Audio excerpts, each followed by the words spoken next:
Okay. Good morning, Alyssa. This is our second meeting, and um so we were just talking about systemic suffering, I guess, or systemic bottlenecks. I think might be an even better way to put it, because you and I had just both had weeks where we're dealing with a lot, and then we run into systems or people that don't have the capacity to make our lives easier. And in fact, they're not resourced enough to even like offer support to us. And we end up working with like a drained version of others that makes our lives not easier, but even harder in the process. Yeah. And the way this ties in to holistic housekeeping, is that I think we need a safe place to come home to, right? Um, like the home feels like the refuge from all of that chaos. And yet so often it's not, right? It's Right. so It's often it's also just, full of systemic suffering and shortcomings. yes, yeah, yeah. Um, so like when I encounter something really difficult at work or in the real world, there are like a few places where I want to go to feel really safe. Mhm. And one is just honestly like my couch and just like being home, being kind of cozy with my dog. But in a week that was particularly challenging, I may have like a full day of cleaning needed before my home even feels remotely safe, right? Or let's not say safe, but nourishing. It's because at this point, I've taken more from the home than I've given back to it Mhm. in that week. Like I've been like, all right, I'm gonna borrow from tomorrow and like not do those dishes and not fold this clothes and there's stuff on the floor and there's goop hanging from the ceiling, you know? Right. So when we talk about like systemic um let's say systemic bottlenecks that make individual lives more challenging and the home as a place to kind of like tap back into and resource ourselves from. Um, where do you see in your work, where do you see, and in your life, maybe not just in your work, maybe like in your life, where do you see room for lubrication and like better movement Mhm. between those two worlds of like, this is the world I'm dealing with, and this is the space I need to return to and find peace within? Yeah. Um, where to begin? Yeah, so the home does a lot of heavy lifting for us. As you said, it is ideally a place of refuge and escape and safety. And part of what ends up happening is that because many of us, if not all of us, are having to perform a social self or social role or professional role outside of the home, um, even if we're like authentic people or we love our job or whatever else, like there's always some degree of putting your best foot forward when you're in that public facing self. That Mm-hmm. requires a lot of personal resources, especially if you're neurodivergent. Um, and because of that, when we finally come home again, it's like the only place where we have permission to completely fall apart.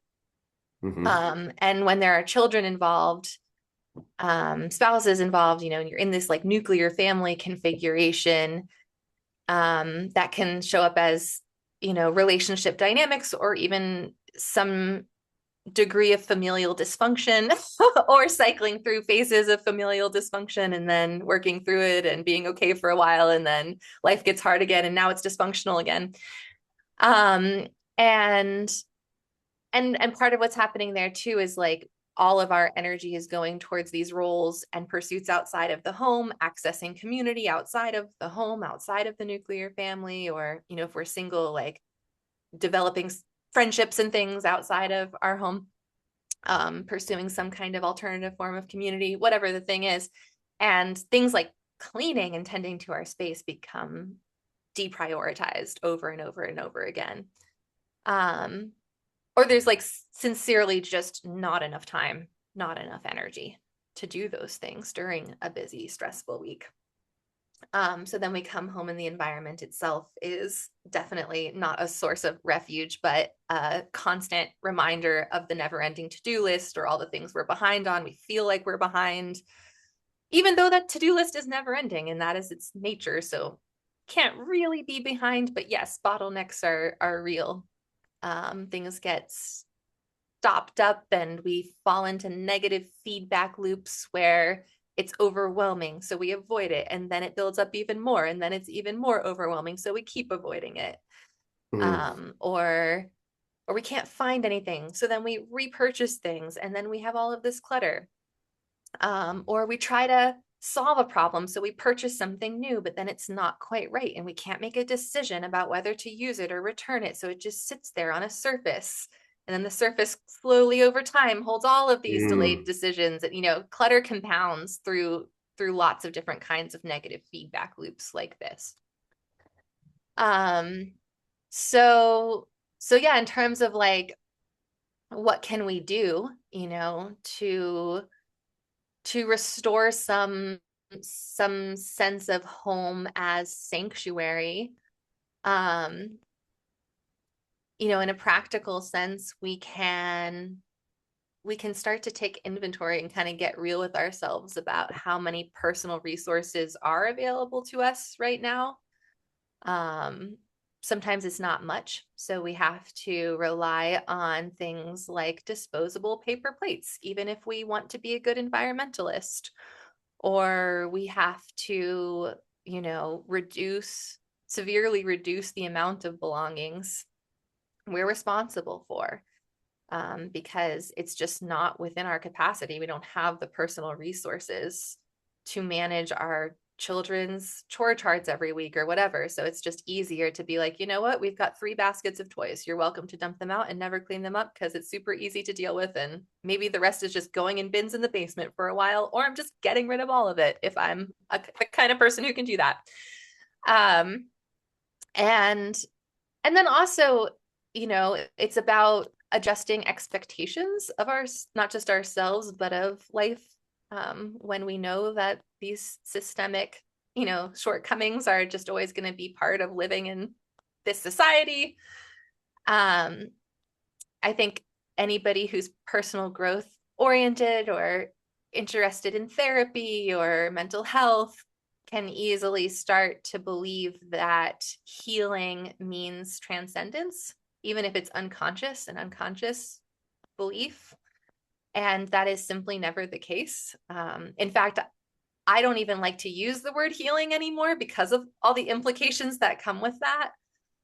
The implication that we are broken, or the implication that we are not yet arrived, or there is a point of arrival. It's just really unhelpful, because actually what, like, kind of pursuing greater mental health and spaciousness looks like is accepting some degree of suffering, dysfunction, imperfection, and drudgery, um, and not resisting that part of life anymore. This is a common theme in your writing as well. Um, I have noticed that like you've frequently called out, and you'll have to forgive me because I don't have notes on what you've written, but I feel like you frequently call out things that bypass the human experience. Um, so similar to this, right, where healing shouldn't mean transcendence, it means living with Mm-hmm. a healthy adaptation, could we say? A Mm-hmm. healthy adaptation to like the inevitable stress of life. Mm-hmm. Um, do you feel that um and so okay, so there's so much to visit here, but let me come back to what am I going to call this topic? Well, let's just call it bypass versus adaptation. Mm-hmm. and we'll come back to it. But there's so much else you said here, and I actually drew a diagram of how I kind of envisioned energy flowing from an individual out into the world, um, and then how it gets kind of used up at work because we are prioritizing our best self.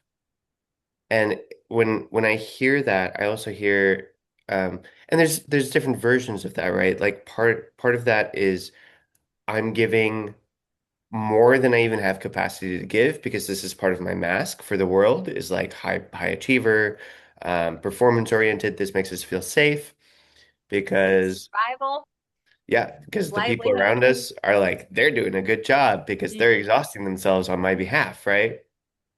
Mm-hmm. And so we give our best self and we don't keep enough in reserve. And then even after work and survival obligations, we have certain alternate pathways that our energy may lead us that are not back home, right? We may have social engagements that we want to make, community that we want to build. And so when our energy does finally circle back around to heading home, right? When the energy wants to go home, we may still have more resistance there because we may have family dysfunction to deal with. So even before arriving back at the home, at the supposed sanctuary, we are now dealing with these burdens and aches and possibly resentments that are just like cooking up inside of us. And so we get home and then it's like we haven't arrived at a stable place for our nervous system, but a new place to engage in conflict and problem solving. And I think sometimes maybe the shadow self kind of emerges there because, in Jungian view of the world, if I put all of my persona, all of my best self out there into the world, my underworld journey and coming back home is an evocation of the shadow, right? Potentially, where like, okay, I gave my best out there. Now home is going to get like the worst of me, right? And this might be a kind of an extreme example, but like, let's say I come home and um, my default is to slip into an addiction Mm-hmm. or like that's clearly shadow, right? Or I come home and my tendency is to want to conflict with my partner or with some aspect of the home. Even if it's internally, even if it's just like an internal kind of like rage I'm carrying or something. But what's interesting though is that the home, I think, has the capacity to carry that for us, right? Because it has whether or not whether or not it's ultimately safe, like in the event in the circumstances of let's say domestic abuse or whatever, it's obviously not a literal safe space, but I think subconsciously a lot of our shadow material arrives at home or shows up at home because we have very early, very primitive associations with home being a safe place to release these things. So the home becomes kind of a release valve, right? Mm-hmm. And I'm picturing like there's a home, there's a situation at home where like that release valve just spreads into the home, and then there's another version where the home has a chimney, right? Mm-hmm. And that energy can transmute and leave through the home if we have like a healthy dynamic there. Um, so you gave me a lot to think about. I'm sorry. I'm going to work on implementing dialogue instead of uh, No, yeah, you're bilateral doing great. monologue You're with one doing another. great. Yeah, I Okay. jotted down a few notes here. Okay. So the first thing you touched on was this idea of adaptive behavior. And the name of my Substack is Adaptive Daydream, which is slight play on words. Maladaptive daydreaming is considered a pathology, and it's also something I have experienced since I was a child. And I've always found it a little bit funny, like what makes a behavior maladaptive, it's really it's an interesting question because of course all behavior is ultimately adaptive. And we have to be really careful where there's some kind of value judgment about what is shadow or what is destructive or what is maladaptive, when in fact it could just be within the range of coping. And we really need coping mechanisms. And often we just need them until we don't anymore because they have stopped working or because we have found other ways to meet the true needs and fulfill the true desires. And in lieu of being able to meet the true needs and fulfill the true desires, it might not be possible to work with addictive behaviors or things like that. So a lot of self-compassion there, compassion for others that we need there. But of course, it is also possible for behavior to hurt us and to hurt the people around us and to cause us to like not show up in our own life or like inhabit our own life in a way that feels life affirming, or like, you know, it's serving well-being. Um, so that's how I make the distinction. It's all adaptive behavior. It can become maladaptive if it ultimately kind of like makes our life worse.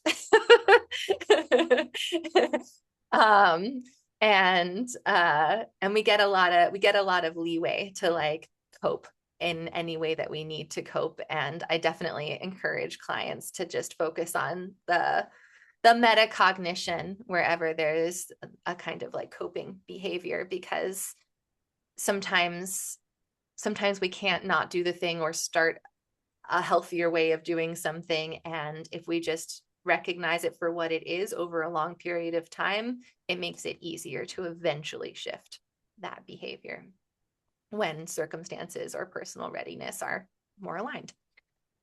Um, and the other thing that I heard you touch on is this like fractured identity that we Hmm. experience, Hmm. between public facing self and private facing self. I talk a lot in holistic housekeeping about closing the gap between fantasy and reality. And part of that is closing the gap between um, who we are when we're in different social roles and contexts and who we are when we're in family life or when we're on our own.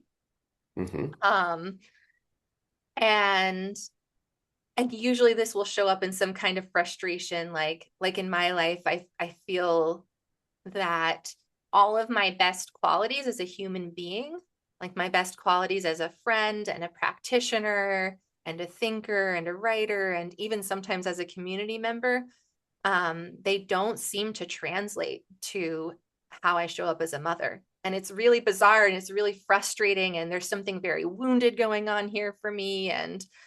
Um, and it definitely has to do with like what single motherhood does to me, like as a trauma profile, Hmm. and some like gendered dynamics, some gendered trauma that I have, some pain points that I carry around feeling like my children and I were not cherished, we were not valued, we were not lovable to these men that I had children with and things of that nature. So some like really like deeply painful stuff, and not just this is not just something I'm carrying, this is something like lots of women, lots of single mothers are carrying. It's a collective wound, right? And ancestral wound, and big things like that. um but beyond that, those layers of like ancestral and personal and gendered and things, it's like there's this more kind of unifying experience where you know when there is no social accountability, like in a private facing space like the home, there is no social accountability. We do not show up as our best self. Like we do not hold ourselves to the same standards that we do when we know we're being watched by others, and it's going to impact our reputation and things. And it kind of doesn't matter that that's often driven by self-protection, when we might hope that it's driven by personal integrity, right? Rather than Right. just like, oh, I gotta Yeah. make sure that I'm not losing social clout. But even if that is the reason why we're holding ourselves to higher standards in our behavior and like how we show up in our relationships, that's a very functional thing. And a It's very enough. like, yeah, it's It's a enough. basic social mechanic. We need Yeah. that. Yeah. And in nuclear family configurations, that doesn't exist. So that's part of why too we see a lot of Oh, this type of thing where like people in positions of leadership in their communities or their organizations or whatever, they're like they have all this prestige and they're admired and so on and so forth, but in their family life they're terrible, right? Like they're terrible husbands or abusive parents, this because is this is so fascinating to me. Can yeah, I yeah, go ahead. interject here? So, um, the original topic, we had discussed this a few weeks ago, was the idea of like maybe romancing the home or romancing reality or um, and whatnot. And so now we're getting into we're gonna pull all of this together. So there's like a few strings I'm gonna pull on real quick. The first is this idea of social accountability vanishing in the household. Yeah. Um, this is fascinating to me because you would think that the people that you claim to love the most, right, Mm-hmm. would be Mm-hmm. the people you would show up with the most accountability with. Mm-hmm. However, as we all know, like the home is a place, and we were discussing this just a moment ago, the shadow shows up here. And in a cohabitory space, um, my impression of how that accountability breaks down or maybe never shows up in the first place is there's a few angles I can take here, but I think the first is that the ego, or you could say like the healthy ego, collapses in the home, Yeah. right? Due to overexertion, overexhaustion beyond the home. And because of stronger attachment bonds, right? So it's because of that we have like kind of implicit permission to completely collapse and fall apart. There's Implicit more permission interdependence, because of there's the more attachment attachment. bond. This Yeah. is so fascinating. Isn't it? And isn't it kind of Yes. heartbreaking? Yeah, it's like tragic comedy, you know? It's like, Yeah. oh yeah, like I was going to build the best version of me with this person with whom I saw the most potential. Mhm. But what ended up happening is I felt so safe that I did absolutely nothing to improve myself around them. In fact, they just became the person I dumped into the most. And they Mhm. dumped into me, and Yeah. we called it love, but it was really just codependence, and became like a toxic shithole for both of us. It is a tragic comedy. Yeah. I mean, the irony is wild. Um, Yeah. Yeah. so I think that is so, so, so interesting. Um,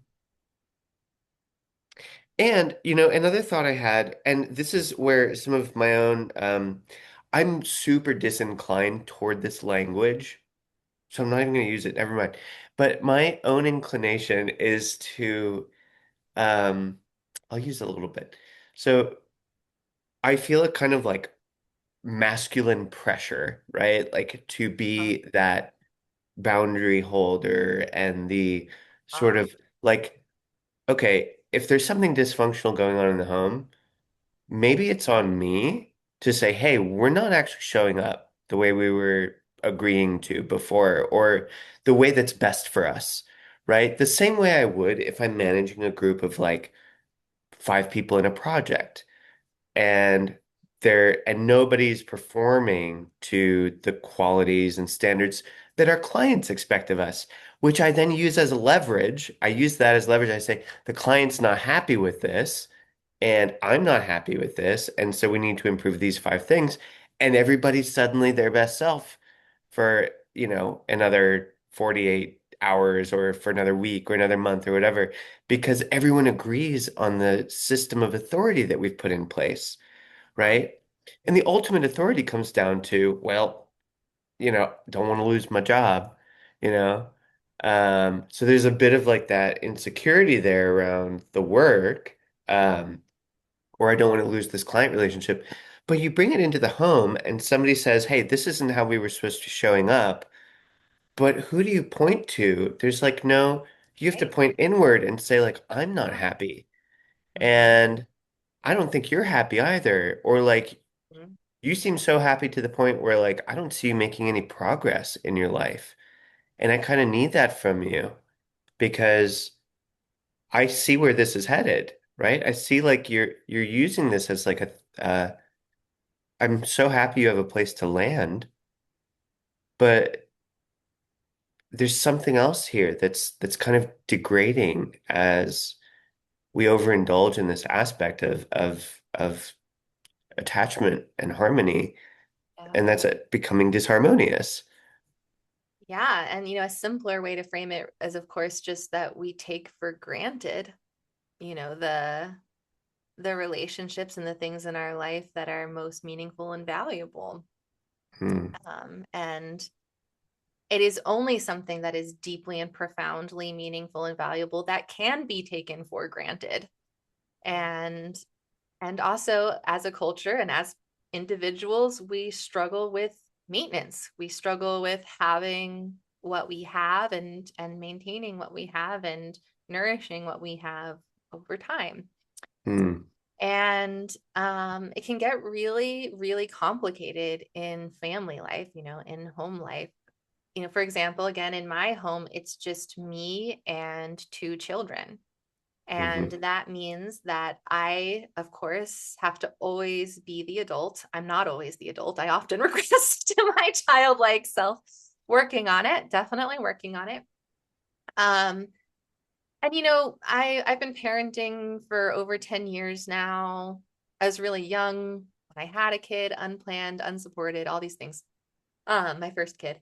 Um, and the older I get and the more experience I gain, the more I recognize the impossibility of this particular family configuration that I'm living in.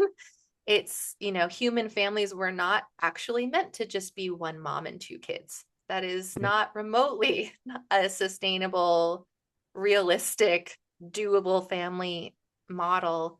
And now the dysfunction that I experience with my children feels a lot less personal.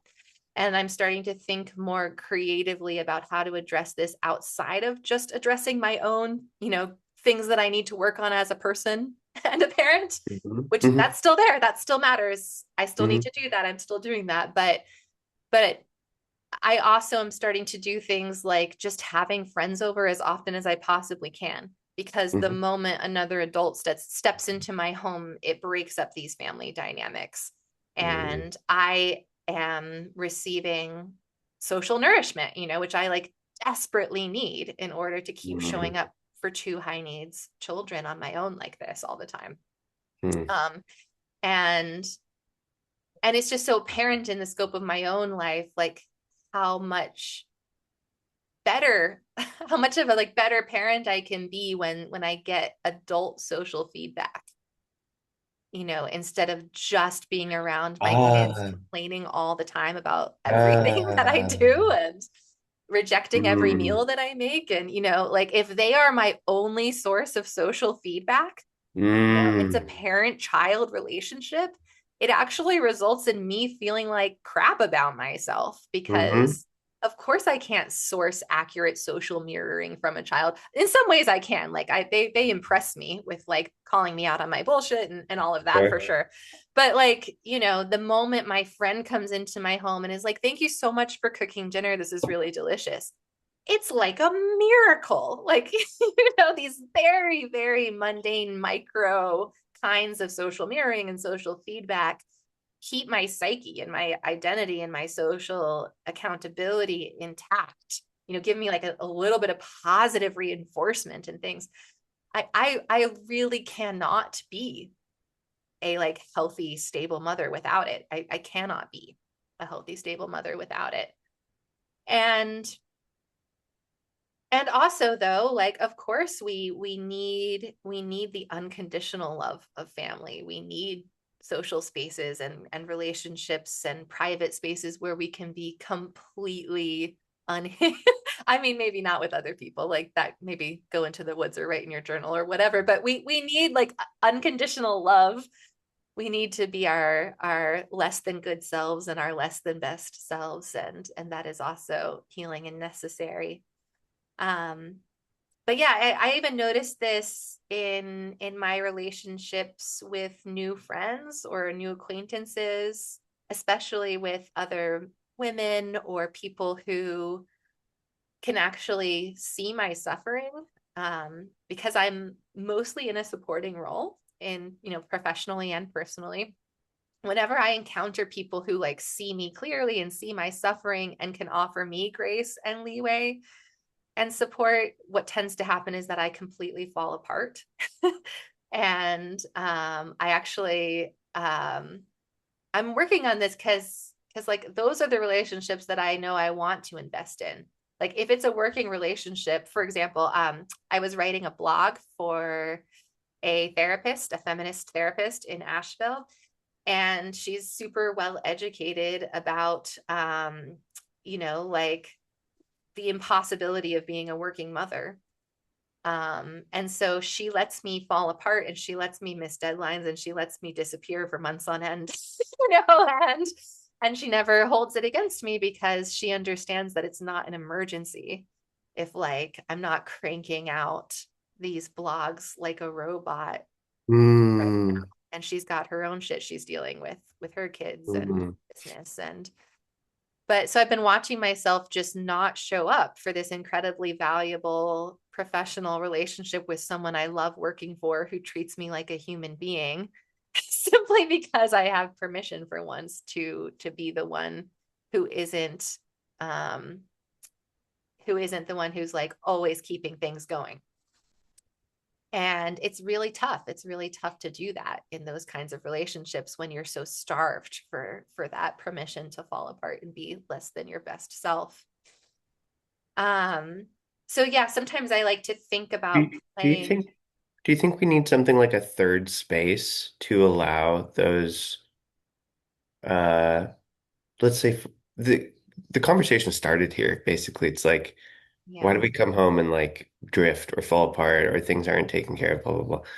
Do you think a part of our psyche just needs a third space that isn't the home to fall apart in, so that when we come back to the home, it's not that maybe other forms of ourself that aren't like strictly functional show up there. But do you think that when we um, allow that to happen, that we could show up a little more integrated at home? Uh, Possibly. There are some of these spaces. There are rage rooms. There are grief ceremonies. There is therapy, kickboxing, um, you know, uh, women's circles, men's circles, activism, like activist communities. All of these are kinds of examples of third spaces where there's like a spectrum of being able to access emotional catharsis, self-expression, be messy, whatever else. But still very like controlled and contained, right? Which is a good thing. We need that. We need that containment. Thinking about grief work, Francis Weller talks about putting a bottom on our grief, how like ritual containers put a bottom on it because otherwise grief is endless. It just goes on and on and on and on. It's an ocean. You know, um, and and it's not always helpful to just roll around in our feelings either. Um, but yes, I mean, it's just hard to say because part of what I've noticed too, let's use the example of like an ayahuasca ceremony. Like theoretically, we can like go to an ayahuasca ceremony and work through a lot of shit in a relatively short amount of time and then come back home. And if we have some integration awareness and integration practices, use that to kind of like merge the revelation with the like well-worn habits at home Mm. and hopefully enhance our quality of life at home. But the problem we run into there is that in these ayahuasca ceremonies, we're doing this with complete strangers.